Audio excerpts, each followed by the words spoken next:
श्रद्धाशील बंधुओं एवं श्रद्धाशील बाबा, अभी आप हमारी साध्वी जी महाराज से मंगल प्रवचन श्रवण कर रहे थे। बड़ी सुंदर चर्चा चल रही थी। मैं श्री उत्तराध्ययन सूत्र की चर्चा कर रहा हूं। इसके दूसरे अध्याय में परिशहों की चर्चा। आज हम जिस परिशह की चर्चा करेंगे उसका नाम जल परिशह है। पूर्व चर्चाओं में मैंने 3 तरह के दुखों की बात की थी, जिनमें प्राकृतिक दुख, पर प्राणीकृत दुख, स्वकृत दुख, ये थे। इन दुखों के संदर्भ में हम परिशहों को भी 3 प्रकार का सोच सकते। थोड़ा सा कहीं अर्थ में परिवर्तन करना पड़े तो भिन्न बात है, लेकिन ये परिशह है 3 ही तरह के। जैसे प्रकृति से आने वाले, कुदरत से होने वाले, उसमें तो कोई कुछ भी नहीं कर सकता। व्यक्ति स्वयं में अपनी अज्ञानता से खींच सकता है, क्रोध कर सकता है, तरह तरह से वह अपने कष्ट की अभिव्यक्ति कर सकता है। लेकिन जो प्रकृति से दुख हैं, जो आए हैं, आते हैं, आ रहे हैं, वो तो होते ही। सर्दी, गर्मी, प्रकृति के दुख। आप कहोगे बहुत साधन बना लिए विज्ञान ने इनके समाधान में। देखो, वो बात एक भिन्न है, लेकिन इतना ही मैं कह रहा हूं, ये सब प्रकृति की देन है। बस इतनी सी बात है। व्यक्ति ने क्या बना लिया, क्या कर लिया, क्या नहीं किया, ये अलग चर्चा है। आज मैं बात कर रहा हूं जल परिशह। एक जल होता है, जल का अर्थ पानी है। जल जो शब्द है, इसका अर्थ पसीना है। क्या अर्थ बताए भाई? पसीना। पसीना आता है, प्रकृति से आता है, यानी बाहर से तो नहीं।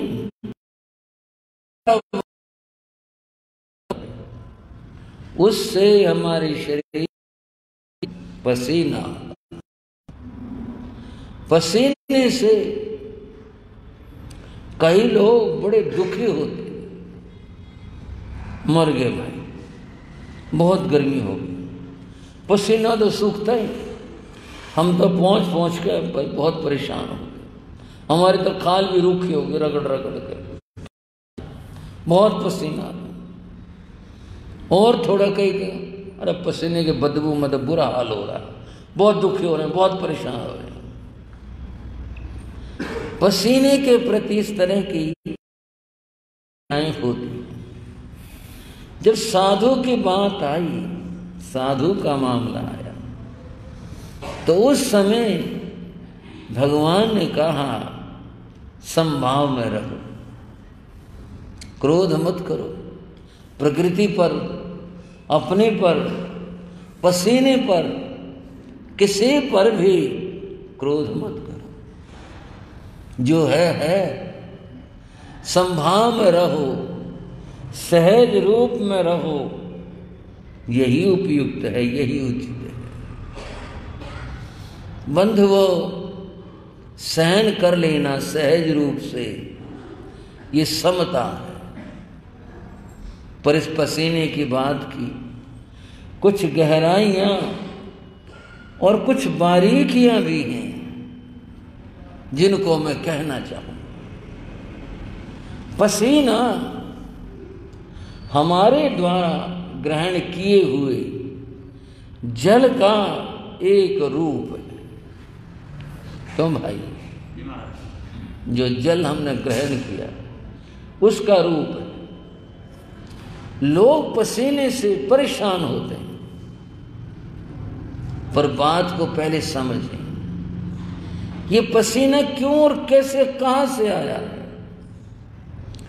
पदार्थों में परिवर्तन होता रहता है। सबके अपनी प्रतिक्रियाएं और क्रियाएं हैं जो चलती होती रहती। पानी पिया, पानी शरीर में, उदर में चला गया, ये मात्र वहां जाकर इकट्ठा नहीं होता। पानी को जो हमारी आंतें हैं वो चूसती, ग्रहण करती, और फिर वह पानी, उसकी सप्लाई सारे शरीर में होती है। अगर ये पानी कम पड़ जाए तो जीवन खतरे में हो जाए। पानी कम पड़ जाए क्योंकि खून गाढ़ा हो जाएगा पानी के कमी के अंदर, फिर गाढ़ा होने से उसका प्रवाह नहीं चल पाएगा।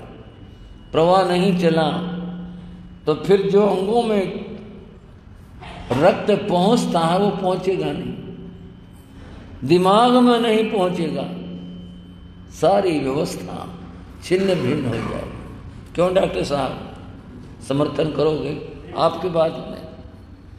पानी देखो, तप करना और बात है, वो व्यक्ति की आत्मशक्ति है, लेकिन मैं तो सहज बात कह रहा हूं कि पानी जो व्यक्ति ग्रहण करता है वो खाली इकट्ठा नहीं होता, वो सारे शरीर में से घूमता है और वह सब जगह जाता है। इसीलिए शरीर में स्निग्धता, गीलापन, तरावट जिसे कहते हैं, ये बनी रहती है। अन्यथा सब कुछ सूख जाए पानी के बिना, ये सब हो जाता है। अब जब पानी सब जगह घूम गया, उसने अपना काम कर लिया, अब फिर उस पानी को जब उसका उपयोग नहीं रहा, शरीर उसको बाहर करता है। बाहर करने के कई साधन हैं, जिनमें से एक पसीना भी है, आंसू भी है। इस तरह शरीर से जो जो तरल पदार्थ बाहर होते हैं वो सारे पानी के रूप होते हैं। लोग पसीने की शिकायत करते हैं, पसीने को कोसते हैं, पसीने से दुखी होते हैं, लेकिन आप डॉक्टर से पूछें और वैज्ञानिकों से पूछें पसीना कितना जरूरी है, शरीर में आना कितना आवश्यक है। आप कहोगे आज तो महाराज पसीने के समर्थन में लग गए। समर्थन और विरोध की बात नहीं, बात समझने की है। ये पसीना शरीर के लिए आवश्यक है। एक दो बात समझेंगे। बाहर जब गर्मी होती है हर चीज तप जाती है। दीवार को छो, दीवार तो अंदर है, ये भी गर्म मिलेगी। बाहर की तो बात ही छोड़ो, हर चीज तप जाती है। घर के अंदर चीज रखे हो वो भी तप जाती है, बाहर की तो बात ही अलग है। लेकिन आप सब जीवन जीते आ रहे हैं, इतना अनुभव आपके पास में है, मैं याद दिला रहा हूं, गर्मी में शरीर को छुएंगे तो ठंडा मिलेगा। शरीर एक ऐसी अद्भुत प्रकृति की मशीन है जो अपनी सुरक्षा स्वयं करता है, अपने काम आप करता है। जब सारा कुछ गर्म होता है तो शरीर ठंडा होता है, और ठंडा होने के पीछे एक ही बात है कि शरीर पानी की सप्लाई देता रहता त्वचा में। अगर शरीर गर्म हो जाए ना, गड़बड़ हो जाए। बुखार तक का मामला नहीं है ये। अगर बाहर की गर्मी से शरीर गर्म हो जाए, बंधुओं, जीवन खतरे में पड़ जाए। शरीर अपने तापमान को बना के रखता है, जिससे वो सुरक्षित रहता है। पसीना ने का अर्थ यह है कि जैसे आप एसी लगाते हैं, ये अपने आप को ठंडा रखता है ताकि बाहर की गर्मी का इसके ऊपर प्रभाव न पड़े। इसके विपरीत जब सर्दी आती है, शरीर गर्म होता है, सारी चीज ठंडी पड़ जाएंगी, शरीर गर्म रहेगा। ये बाहर के हाथ उंगली की बात नहीं, इसको शरीर आंतरिक भाग कहते हैं, सब गर्म रहते हैं। शरीर अतिरिक्त तापमान का उत्सर्जन करता है, जिससे कि वो गर्म बना रहे और सर्दी का प्रभाव न हो। बात पसीने की थी। पसीना जीवन जीने के लिए, पसीना शरीर के लिए आवश्यक है। पसीना न आए, शरीर सूख जाए, जीवन खतरे में पड़ जाए। पसीना आना अपने आप में इतना जरूरी है। और चिकित्सा शास्त्र तो ये कहता है, ये पसीना बुरा नहीं, पसीना बहुत उपयोगी है। ये अपने साथ अंदर से शरीर के जो मैल विकार विकृतियां हैं, उनको लेकर बाहर आता है। डॉक्टर ये कहते हैं, योगा करो, व्यायाम करो, जिससे पसीना आ जाए। इतना चलो, इतना कुछ करो, जिससे कि पसीना पसीना आएगा, तुम्हारे शरीर के रोग बाहर होंगे। ये डॉक्टर लोग कहते हैं।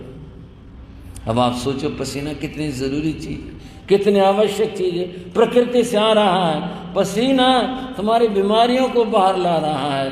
पसीना तापमान बना के रख रहा है, और व्यक्ति बिना ज्ञान से शिकायतें कर रहा है।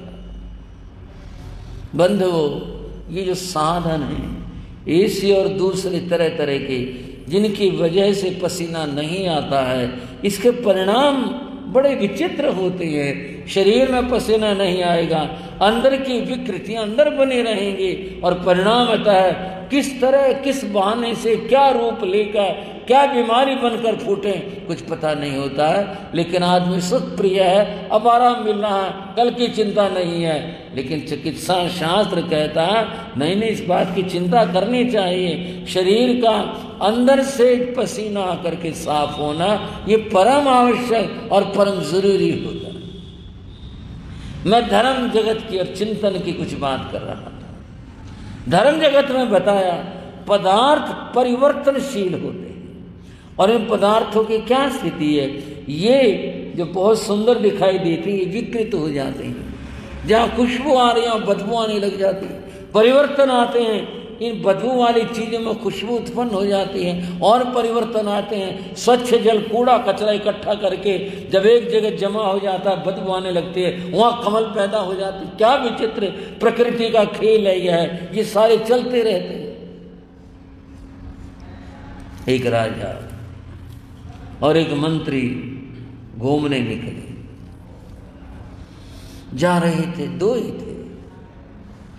आगे एक गंदा नाला आ गया, जिसमें शहर का पानी, गंदगी बहती थी, वो आ गया। बड़ी बदबू आई। राजा ने नाक ढांपा, बड़े घृणा के भाव चेहरे पर आए, और कदम बड़ी त्वरा से जल्दी से बढ़ाए, वो जगह पार करने के बाद राजा मंत्री को बोला, कितने भारी बदबू थी, हद हो गई, नाक सड़ गई, ऐसा हो गया। मंत्री ने कुछ खास ध्यान सा नहीं दिया बात के ऊपर। राजा बोला, मेरी बात सुनी नहीं। बोला, जी सुन गई। फिर कितने बदबू, तेरे को नहीं आई बदबू? बोले, नहीं आ तो रही थी।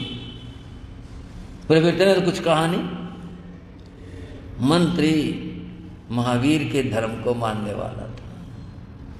मंत्री बोला, महाराज क्या टिप्पणी करूं, क्या कहूं, ये सब पदार्थों के अलग अलग रूप हैं। कभी यही अच्छा था, आज ये ऐसा हो गया, आने वाले कल में क्या रूप बने इसका क्या कह सकते हैं। सर्वत्र संभाव रखना चाहिए। क्या इस बारे में राग द्वेष करना, खराब है, अच्छा है, ऐसा है, ठीक है, जो है प्रकृति है। इसमें प्रकृति क्या करेगी? जो है इतनी भारी बदबू आ रही थी, राजा ने नाराजगी से प्रकट करी, मंत्री ने चुपचाप सुन ली। जहां जाना था घूम आए, वापिस आ गए, अपने अपने उसमें चले गए। मंत्री ने कहा के परिवर्तन की बात राजा को समझानी चाहिए। मंत्री ने अपना सेवक भेजा और कहा जाओ ये बर्तन ले जाओ, और वो जो गंदा नाला है जिसका बड़ा बदबूदार पानी बहता है, जिसमें एक बाल्टी पानी ले आओ। ठीक है जी। अब वो तो सेवक था, वो कैसे कहता आप क्या करोगे, उसका अच्छा पानी ला दो। नहीं, आदेश दिया कि वो वाला पानी लाओ, गंदे नाले का बिल्कुल सड़ा मलिन बुरा वो लाओ। वो गया, बाल्टी भर लाया। श्रीमान ये है, ठीक, इसको रख दो। मंत्री ने एक प्रयोग किया। एक बात बताऊं मजे की, ये जो प्रयोग मैं कहने जा रहा हूं आज स्कूलों में करवाया जाता है ये प्रयोग। और उस समय में जब महावीर काल था, ये घटनाएं जब की हैं, तब भी ये प्रयोग थे। तो कितना अपने आप में कहना पड़ेगा, विज्ञान और चिंतन तब भी था। मंत्री ने 4 घड़े मंगवा कर चारों के नीचे थोड़ा थोड़ा छेद किया, छोटा छोटा।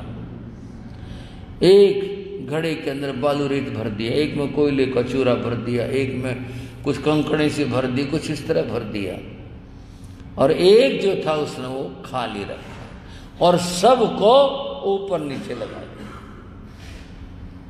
कंकड़ वाला ऊपर रखा।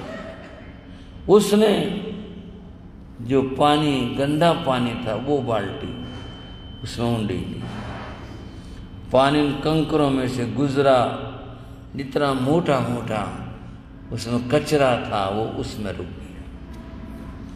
फिर कोयले के चूरे से गुजारा उसे, अंत में उसे बालू रेत से गुजारा, और फिर चौथे घड़े में बूंद बूंद करके पानी नीचे टपका, और जो पानी जितना भी आ सकता था कुछ तो नष्ट हो गया, बालू ने पी लिया, उनमें अटक गया, कुछ पानी नीचे वाले घड़े में आया। अब ये पानी बिल्कुल स्वच्छ था। जो पानी का अपना स्वरूप था ये वो था, बिल्कुल स्वच्छ। मंत्री ने वो पानी लिया, किसी जग में या किसी और अच्छे बर्तन में उसको भरा। भरने के बाद अपने नौकर से कहा जाओ महाराज, राजा के भोजन का समय है और ये जा करके देख आओ। ये कहना मंत्री ने भेजा है, आज भोजन में इसका प्रयोग करना। ये पुराने जमाने का फिल्टर सिस्टम हुआ, आज के सिस्टम और उस समय का ये था। मंत्री ने जब प्रयोग किया, सेवक गया, जाकर कहा जी मंत्री जी ने भेजा ये पानी का, आगे भोजन में इसका प्रयोग करना है जिसका। राजा का अच्छा ठीक है रख दो। भोजन की मेज पर चला गया वो जग। राजा ने ये सोचा हो सकता है ये किसी तीर्थ से आया और किसी पवित्र जगह से आया हो, कहीं पहाड़ से आया हो, कहीं अच्छी जगह, तभी तो मंत्री ने भेजा है। उसके यहाँ पर आया होगा, उसने कहा चलो एक जगह राजा को भेज देते हैं। उसने वो पानी पिया, पानी स्वादिष्ट लगा, अच्छा लगा, पानी बहुत हल्का लगा। और एक बात, भोजन किया, पानी पिया, भोजन के बीच में जैसे जब था, करने के बाद में उसका खाना भी बहुत अच्छे से हजम हो गया, पानी इतना अच्छा रहा। राजा ने कहा पानी बड़ा अच्छा था। दूसरे दिन मंत्री गया राजा के यहाँ पर। राजा वाला मंत्री, कल तो पानी बहुत बढ़िया भेजा भाई तुमने। बोले हाँ महाराज। तो तुम ये पानी ये पीते तुम? बोले ना जी ये तो नहीं पीते। और कहाँ से मंगवाया था? किसी तीर्थ से आया था, पहाड़ से आया था, कहाँ से आया था पानी? बहुत बढ़िया पानी था। बोले जी ये सब पदार्थों का परिवर्तन है।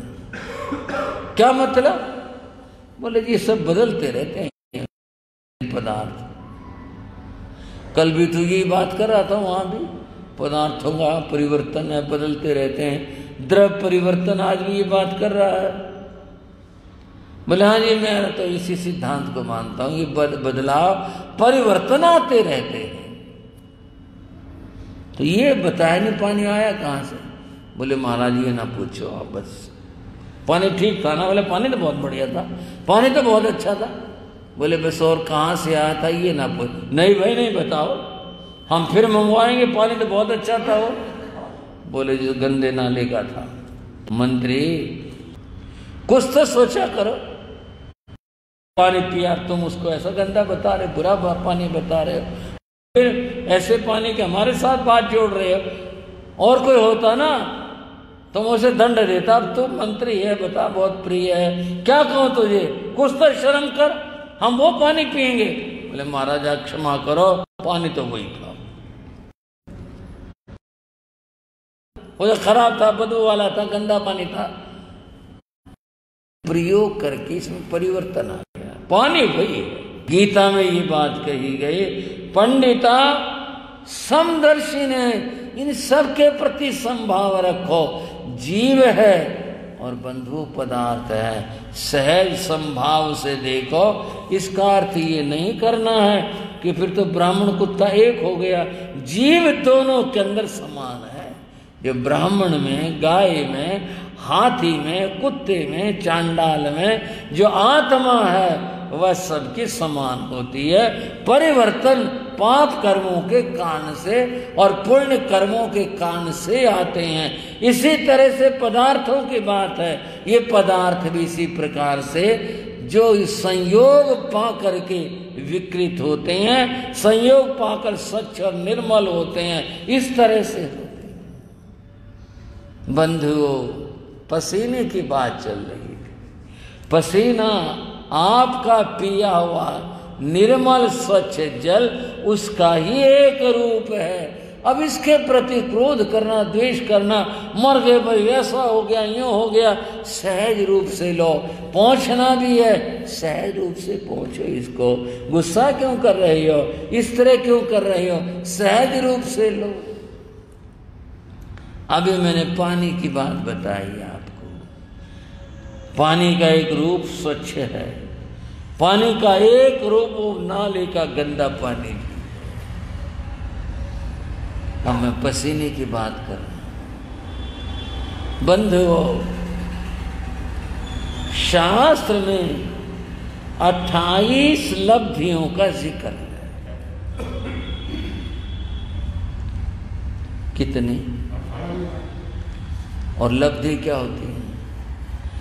जो तप साधना से, ध्यान आदि साधनाओं से आत्मा की शक्तियों का जागरण होता है, वो शक्तियां लब्धि कहलाती हैं। ये आत्मा से जागृत होती हैं।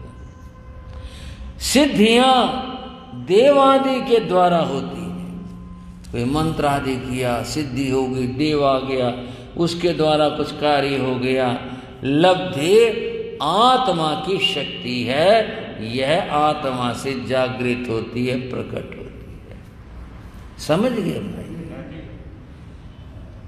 ये 28 लब्धियों का शास्त्रों में जिक्र है।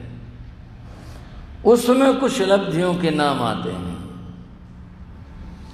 वो नाम आते हैं, जल्लो सही, खेलो सही, पत्तो सही, सबो सही, ये नाम आते हैं।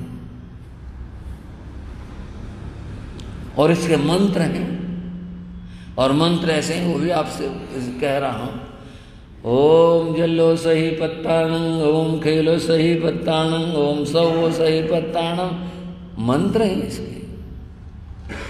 ये जो का जल्लो सही, तब आराधना करते करते, साधना करते करते वो साधक इतना ऊंचे चला गया किसका सारा शरीर पवित्र, महान पवित्र हो गया।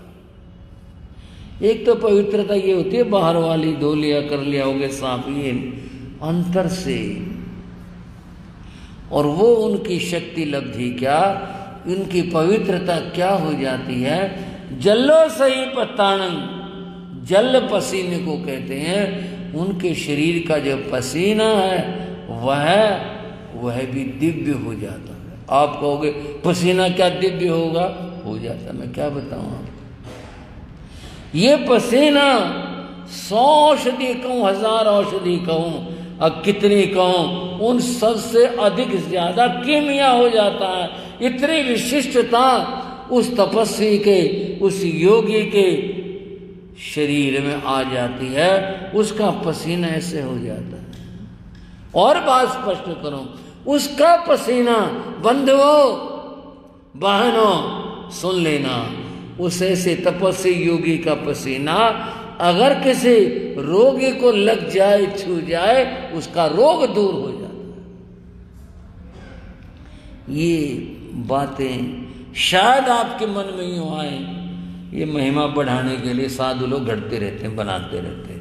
पसीने से बीमारी दूर होंगी, होती हैं भाइयों। अगर वो किसी तपस्वी का, अगर ये पता लग गया ना गृहस्थ होने की नो मामला है, लेकर रुमाल रगड़ मारेंगे, साधु साधु होना, ये थोड़ा पसीना चाहिए दे दो थोड़ा सा। पर ये जिसमें हो उसकी बात है ना, जिसमें कुछ हो ना और उसके जाकर रगड़े जाओ, जो खाल खुर्च के रख दो, बता कैसे क्या होगा। जिसके अंदर ये लब्धि आ जाती है, उसका पसीना बंधुओं कीमिया हो जाता है। जालंधर में तपस्वी गणपत राय जी तपस्या करते थे, जालंधर की बात। और वे पत्थर के ऊपर बैठ करके आतापना लेते थे। तो धूप में जब तपेंगे तो पसीना तो आएगा ही आएगा। जब उठ करके जाते थे तो उनका नीचे वाले कपड़ा भी गीला हो जाता था, और जो पत्थर होता था ना वो गीला हो जाता था। एक भाई था, उसका नाम भी है, इस समय ध्यान नहीं आ रहा। बंधुओं, उसको कोढ़ हुआ था और उसने बहुत इलाज करवाया। किसी ने उसे यूं कह दिया, तो तपस्वी जी का जो पसीना वो शरीर को लगाएगा, ये करके देख ले। तपस्वी जी महाराज ऐसी जगह बैठने लगा, जब उठ करके जाते, अब वो इतना पसीना तो होता नहीं कि सूंत ले, उसको उठा ले कर ले, जिससे कि वो अपने लगा ले, वह गीला गीला होता था। और तो कुछ हुआ नहीं। उसने वहां जाकर के अपने कोढ़ वाले हिस्से उस पर रगड़ने शुरू कर लिए, जहां भी कमर में था, हाथ में था, जहां था, जिस जगह भी था, वो अपने वहां। बंधुओं, उस आदमी का कोढ़ दूर हो गया, वो आदमी स्वस्थ हो गया। ये तो अभी एकदम वर्तमान तो थोड़ा सा पहले उस समय की घटना है। यह तो इन तपस्वियों की, योगियों की, इन संयमियों की महिमा का कुछ पता नहीं होता। बड़ी अद्भुत माया है, बड़ी विचित्र बात है।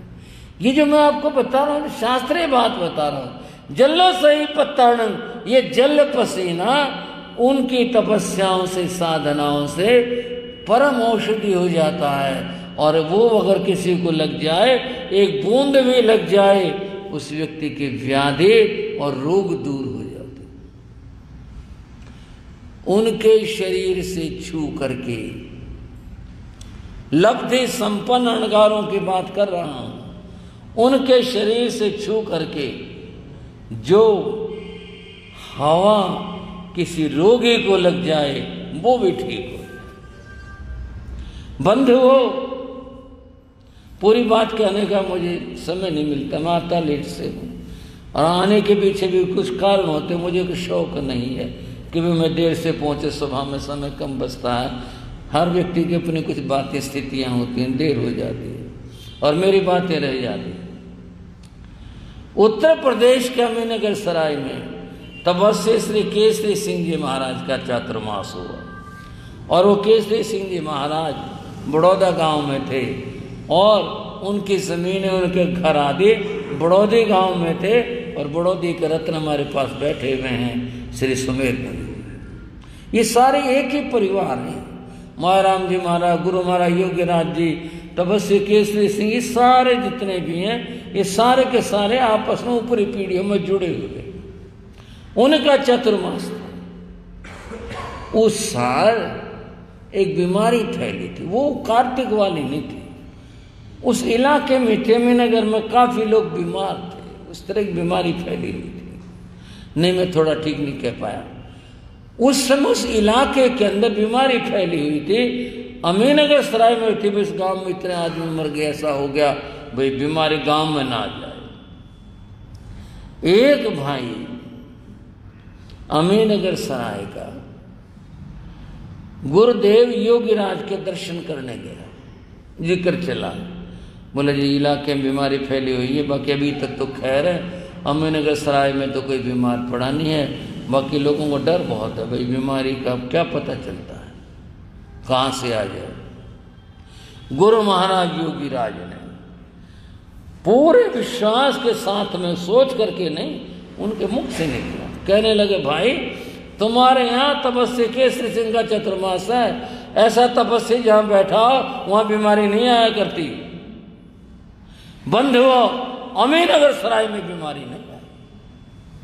तपस्वी जी की अपनी महिमा, उनकी अपनी दिव्यता, वो महापुरुष जहाँ बैठे हुए थे वहाँ बीमारी नहीं आई, लोग स्वस्थ रहे। और तपस्वी जी की बात भी सुन लो और नाराजगी भी सुन लो। ये भी बता दो, तब स्थानक नहीं था, किसी के चुबारे के अंदर जो है चतुर्मास हुआ था, चतुर्मास था। उस मकान के पीछे की नींव था और उधर आबादी थी, ऐसे लोगों की थी जो हिंसा प्रिय लोग थे। उन्होंने, किसी ने संतों को खिजाने के लिए कौवा पकड़ लिया और पकड़ करके उसकी टांग को रस्से बांध करके उस नीम की डाली के लटका दिया। अब वो बेचारा पंख मारे, काएं काएं करे, फड़फड़ाए।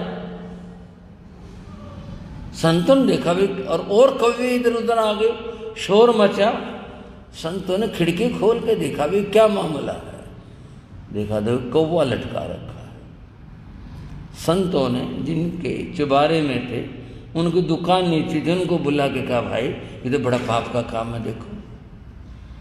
बोले महाराज आपकी जो आज्ञा हो, देखो जी मेरी तो हिम्मत है नहीं जाने की, पर मैं बिरादरी के 10-20 आदमियों को लेके जा सकता हूँ, पर ऐसा ना हो सांप्रदायिक दंगा हो जाएगी।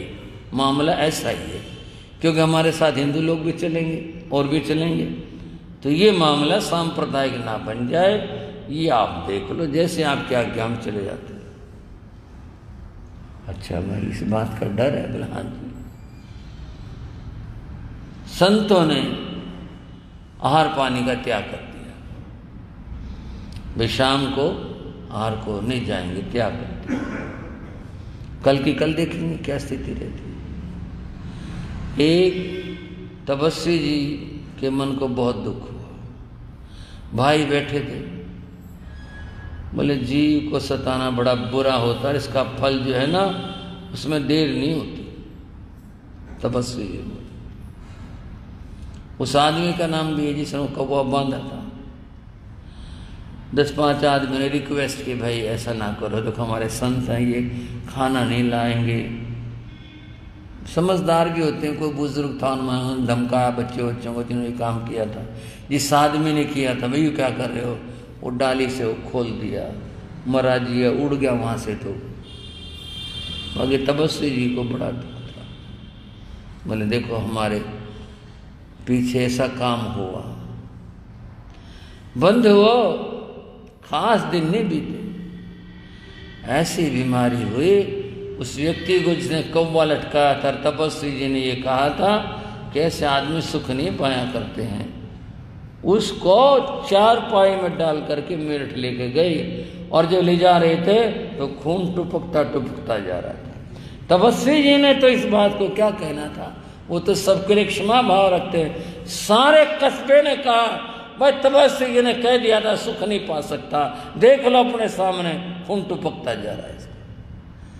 उस व्यक्ति का बंधुओं, जो महान आत्माएं, तपस्वी, त्यागी, ऐसे महापुरुष होते हैं, उनकी तो एक एक बात, उनका वचन, और जो बात योगी राज ने कही थी भाई अमीनगर सराय में बीमारी नहीं आ सकती, तपस्वी जी का चतुर्मास है, उनका तो वहां बैठना ही बहुत है, बीमारी नहीं है। जल्लो सही पत्तान, उनको नमस्कार करते हैं, उन महापुरुषों को जिनकी साधना इतनी ऊंची है, जिनका पसीना भी अमृत और कीमिया हो जाए, धन्य हो उनको। ये आज की चर्चा में अंतिम बात ये कि सब सहज रूप से सहन करना चाहिए, बस इतना ही, क्रोध द्वेष नहीं करना चाहिए। चत्तारि मंगलम, अरिहंता मंगलम, सिद्धा मंगलम, साहु मंगलम, केवली गुणतो धम्मो मंगलम, चत्तारि रघुत्तमा, अरिहंता रघुत्तमा, सिद्धा रघुत्तमा, साहु रघुत्तमा, केवली गुणतो धम्मो रघुत्तमो, चत्तारि शरणं प्रविज्यामि, अरिहन्ते शरणं प्रविज्यामि, सिद्धे शरणं प्रविज्यामि, साहु शरणं प्रविज्यामि, केवली प्रणतं धम्मं शरणं प्रविज्यामि।